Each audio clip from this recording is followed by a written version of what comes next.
পাচ্ছ?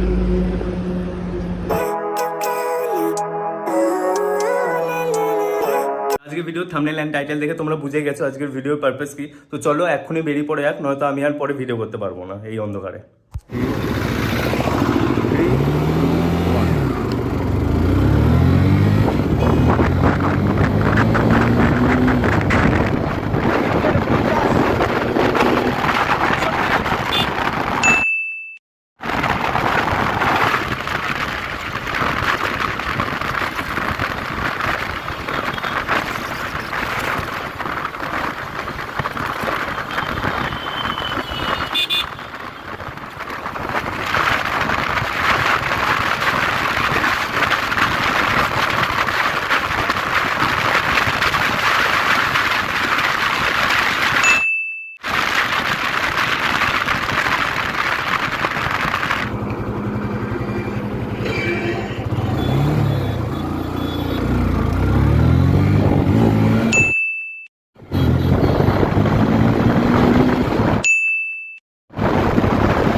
তা তোমরা দেখতে পেলে টপ স্পিড আমার বাইকে 86 আমি তুলেছি।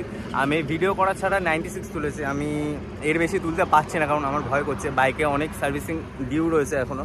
অ্যান্ড হ্যাঁ, অ্যাক্সিলারেশনটা আরও বেশি ভালো হতে পারতো, যেটা তোমরা দেখছিলে। এটা উইদাউট সার্ভিসিং 3000 কিলোমিটার প্লাস হয়ে গিয়েছে। অ্যান্ড তারপরেও আমি এখনও মোবিল টবিল অয়েল ফিল্টার এগুলো চেঞ্জ করা হয়নি। এছাড়াও আমার বাইকের যে এয়ার ফিল্টার রয়েছে ওটা এখনও পর্যন্ত চেঞ্জ করাই হয়নি বাইক কেনার পর থেকে। তো অনেকগুলো সার্ভিস ডিউ রয়েছে। অ্যান্ড প্লাস আমি বাইকের যে স্পিডটা তুলতে বেশি করে ভয় পাচ্ছি, যে বেশি 80-90-90-র ওপর আমি যেতে ভয় পাচ্ছি, বিকজ একটা কারণ রয়েছে, দেখাচ্ছি। আমি ভয় পাচ্ছি এটার জন্য।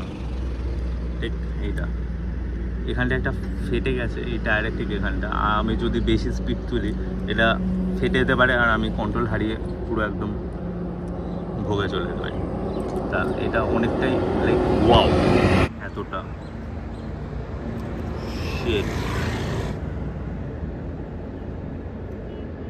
অনেকটা ফেটে গেছে।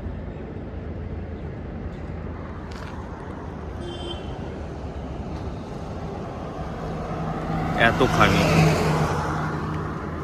আমাকে চেঞ্জ করে নিতে হবে তাড়াতাড়ি। এটা এই টায়ারের যে ফেটে গেছে, এটার জন্য আমি এত স্পিড তুলতে পারছি না। বিকজ আমি যদি স্পিড যত বেশি তুলবো তত বেশি টায়ারটা আরও লাইক ফুলে যাবে, একটু এক্সটেন্ড করবে বাইরের দিকে, ফিজিক্স এটাই বলে।